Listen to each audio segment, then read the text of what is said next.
노래할 때 목이 아프신 분들이 많이 오셨을 텐데 바로 본론으로 들어가자면 고음에서 목을 잡지 않는 방향성은 저는 무조건 코라고 생각합니다. 두 가지를 같이 쓸 수도 있겠지만 그냥 쉽게 생각을 하자면 입과 코에 대한 비율이 총 100이라고 생각하면 편하실 텐데 입 70 대 코 30 뭐 이런 식으로 입에 대한 비율이 많아질수록 내 목은 목을 더 쉽게 좁히고 더 사용하려고 할 거예요. 그럼 코에 대한 비율을 높이는 방법은 말씀드렸다시피 비율 싸움이라 입의 비율을 줄이게 되면 자동으로 코가 많아집니다. 일단은 입안에 대한 공간이 적어져야 소리가 코 쪽으로 올라가서 비강 공명을 사용할 수 있게 됩니다. 앞 영상에서도 설명드렸던 성대의 위치, 즉 후두 내린 소리, 가만히 있는 위치, 위로 든 위치가 있었는데, 자, 성대의 위치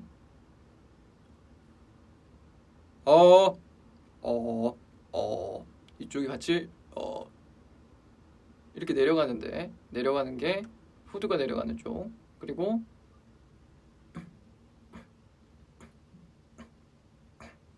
이게 혓바닥에 힘이 들어가고 목을 좁히는 쪽, 그리고 그냥 가만히 있는 위치, 이렇게 세 가지. 이게 사실 다 혓바닥 위치를 바꾸면 소리 나는 위치가 달라지는 겁니다. 혀가 아래로 내려갈수록 성대의 위치가 같이 내려가게 되어 두꺼운 소리가 나게 되고, 혀의 뒷부분이나 혓바닥 전체에 힘이 들어가게 되면 그게 목을 좁히는 소리입니다. 그래서 결국은 혀가 아래로 내려가지 않게 만들어준과 동시에 혀에 힘이 들어가지 않게 만들어줘야 목이 아프지 않은 위쪽에 대한 공명을 사용할 수 있게 되는데, 여기서 중요한 꿀팁을 하나 드리자면은 혀를 전체적으로 위쪽에 위치하게 만들어 보세요. 다만 영구개를 함께 아예 닫아버리시면 절대 안 됩니다. 거길 닫아버리면 소리가 코로 못 가게 돼요. 우리의 목적은 소리를 코로 보내는 일인데 코로 가는 방향을 막아버리면 소리가 코로 올라가지 못하게 되겠죠. 음식이 기도로 넘어가지 못하는 역할을 도와주는 입천장의 끝쪽 부분인 영구개를 닫지 않는다 라고만 일단 쉽게 생각해 보세요. 이 영구개에 대한 부분은 조금 복잡한 얘기라 나중에 한번 따로 자세하게 다뤄보도록 하겠습니다. 혀가 이 입 천장 쪽에 최대한 이렇게 붙어 있다고 생각하시면 좋을 것 같아요. 천장에 최대한 가깝게, 아래쪽에 포지션이 잡혀 있는 게 아니라 이 아랫니 쪽이 아니라 뭔가 최대한 이 위쪽에 향하게끔, 입의 천장 쪽, 알뼈가 향하게끔 만들어주시면 됩니다. 그리고 또 여기서 헷갈리면 안 되는 부분이 코에 대한 소리를 세게 내겠다고 코의 안쪽을 막는 행동입니다. 코를 막게 되면 느낌은 코가 많이 울리는 것처럼 느껴지지만 실제로는 목을 같이 좁히는 소리가 되어버립니다. 따라서 코를 막은 맹맹이 소리는 저희가 추구해야 할 콧소리의 방향성이 아닙니다. 보통 소리를 코로 보내세요 라고 얘기하면 그거 되게 듣기 싫은 소리 아니야? 라고 생각하시는 분들이 계신데, 그럼 코를 막고 닫았을 때 나오는 소리들이 듣기 싫은 소리이고, 두성으로 가려면 반드시 코를 열어주고 그곳을 공명점으로 사용해줘야 합니다. 그러기 위해 소리를 코로 내는 연습을 해보시면 좋은데, 이번에도 허밍을 연습해 볼 거예요. 단 이번엔 조건이 있습니다. 피아노 1, 2, 3, 4, 5로 가면 갈수록 여러분들이 느끼는 코에 대한 진동을 점점 크게 만들려고 최대한 노력해 보세요. 볼륨감이나 코에 대한 진동이 절대로 작아지지 않게, 얼굴의 앞쪽 코가 계속 울리게, 아까 말씀드린 혓바닥 위로 향하게 만들라는 꿀팁을 장착하고 소리를 내보는데, 이 혓바닥이 아래로 내려가려는 걸 엄청 신경 쓰시면서 혀가 안 내려가게 절대적으로 한번 막아보세요. 자, 그렇게 했을 때 틀린 경우, 첫 번째, 후두와 코의 비율이 많을 때는 목에 대한 쪽과 코 쪽에 대한 걸 같이 쓰게 되면은 코 쪽이 울린다는 느낌보다 이쪽이 울린다는 느낌이 더 많으실 거예요. 어떤 느낌이냐면 이렇게 하면은 여기가 더 많이 울려요. 물론 이쪽도 울리시거든요. 근데 이쪽이 많을 겁니다. 그리고 코 막는 맹맹이는 코 앞쪽에 대한 진동이 많이 느껴질 수 있어요. 어떤 느낌이냐면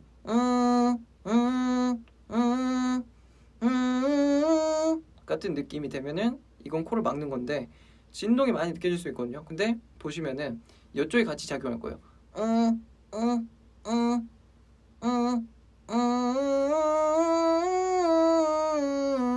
이쪽이 같이 작용을 하기 때문에 코를 막는 것도 틀린 겁니다. 코를 막고 목을 편하게 할 수 있는 방법은 없어요. 이렇게 음정을 낮추더라도 코 안쪽을 막게 되면은 이 목 안쪽이 같이 무조건 잡게 됩니다. 좁혀지게 돼요. 그래서 일단 코맹맹이도 틀린 겁니다. 세 번째, 힘들다고 가성 쪽으로 넘겨버리지 마세요. 소리 얇아지는 것 같은 느낌으로 갔을 때, 제가 전 영상에서도 설명드렸다시피 이쪽 방향성으로 가게 되면은 절대 안 됩니다. 음이탈이 나더라도 최대한 자꾸 소리를 앞으로 보낸다라는 느낌이 있어야 돼요.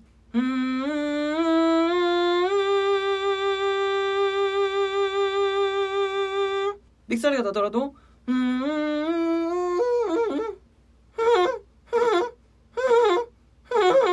이렇게 앞으로 보내는 연습을 해주셔야 방향성이 진성 계열로 소리를 자꾸 접근을 할 수 있게 될 거예요. 음이탈이 나더라도 소리의 위치를 항상 앞으로 보내는 연습을 해야 방가성을 안 쓰게 됩니다.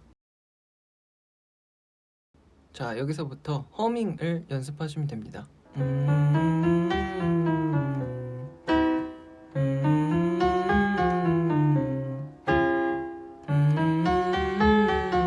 조금 고음 쪽이 됐을 때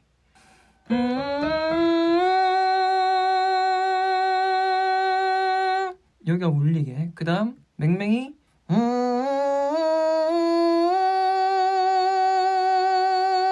잡는 쪽, 후두 쪽은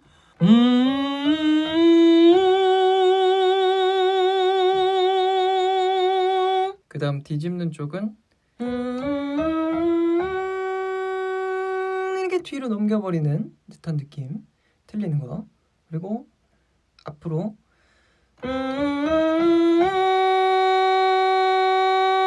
소리가 앞으로, 그리고 막는 거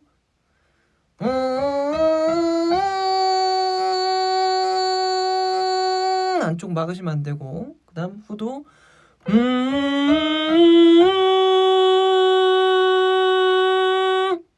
이쪽 틀리고요. 그래서 유튜브에 여러분들도 낮은 도에서부터 치는 영상들이 많을 거거든요. 피아노 스케일이라고 치면은 아마 많이 나오실 거예요. 거기서부터 남자분들은 보통 여기 도에서부터 시작하시면 되시고, 그 다음에 여자분들은 B 정도에서부터 시작하시는 음정으로 연습하시면 좋으실 것 같아요.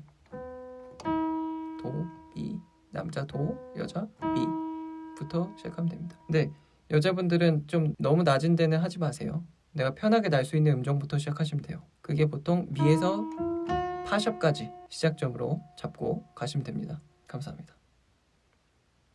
이 진동과 울림이 사라지지 않게 고음까지 쭉 연습을 하다 보면 소리를 입이나 다른 곳이 아닌 코로 울리면서 볼륨이 커진다라는 느낌을 받을 수 있게 됩니다. 동시에 전보다 소리는 큰데 목은 안 아픈데 라는 신기한 경험을 할 수 있게 될 거예요. 두성으로 가려면 이 방법을 차근차근히 저음부터 중음까지 꾸준히 연습하시면서 감을 잡고 그 이후에 그 고음까지 연습을 해보신다면 달라진 나를 발견할 수 있을 겁니다. 그럼 오늘도 영상 시청해주셔서 감사합니다.